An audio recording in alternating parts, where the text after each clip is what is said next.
तो आज जो हम प्रश्न करेंगे वह मौर्य वंश से है, ठीक है। तो पहला क्वेश्चन बताना है, हर्यक वंश का संस्थापक कौन था?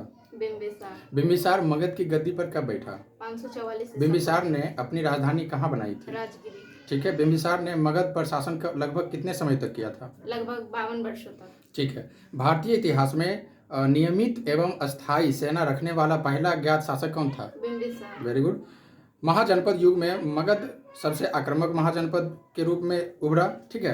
मगध के साम्राज्य विस्तार का पहला शिकार जो था वह कौन महाजनपद हुआ था? अंग। अगला बताना है कि कौन सा वंश भारतीय इतिहास में पितृहंसा वंश के रूप में जाना जाता है? हर्यक वंश। उस वंश में जितने भी लोग आए सभी अपना पिता की हत्या करके ही गद्दी पर बैठे थे, ठीक है, इसलिए उसको पितृहंसा हंता वंश कहा जाता है। अगला बताना है कि मगध पर शासन करने वाला गैर क्षेत्रीय वंश कौन था? Very good. महाजनपदों में से किस महाजनपद की राजधानी का नाम गिरिवर्ज था? मगध का था। अगला बताना है मगध की राजधानी गिरिवर्ज से पाटलिपुत्र किस शासक के द्वारा किया गया था स्थानांतरित? अजातशत्रु के द्वारा। अजातशत्रु का उपनाम क्या था? कुनिक था। अगला क्वेश्चन बताना है कि 461 ईसा पूर्व में अपने पिता की हत्या कर मगध की गद्दी पर कौन बैठा था? उदयन। पाटलिपुत्र की स्थापना किसने किया था?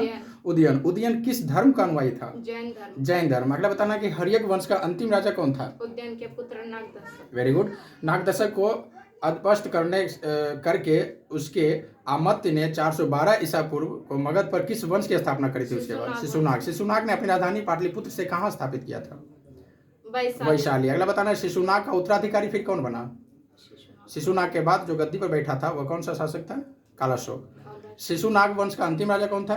नंदी वर्मन। ठीक है। अगला बताना है नंद वंश का संस्थापक कौन था? नंद वंश का महापद्म नंद। बहुत अच्छा। नंद वंश का अंतिम शासक कौन था? घनानंद। घनानंद का समकालीन कौन था? सिकंदर। ठीक है। मेगास्तनित चंद्रगुप्त मौर्य के दरबार में कितने वर्षों तक रहे? 6 वर्ष तक। ठीक है। अगला बताना है, बहुत इंपॉर्टेंट क्वेश्चन है, बिंदुसार के लिए यूनानी स्रोतों में से कौन सा नाम आया है? अमित्रोकेटस। ठीक है। अगला बताना है कि मगध साम्राज्य का अंतिम विस्तार कलिंग विजय के रूप में था, ठीक है। इसकी शुरुआत किस विजय से हुई थी? अंग विजय से। ठीक है। अगला प्रश्न बताना है, युद्ध भूमि में बड़ी संख्या में सैनिकों के मारे जाने अथवा आहत हो जाने के बाद भारतीय गण अथवा राज्य की स्त्रियों ने सिकंदर के विरुद्ध शस्त्र धारण किया था? कौन सा? मत्सक। ठीक है। अगला बताना है, मगध का कौन राजा सिकंदर महान के समकालीन थे? घनानंद। कौन थे? घनानंद। ठीक है। अगला बताना है, सिकंदर के हमले के समय उत्तर भारत का राजवंशों में से किस एक का शासन था?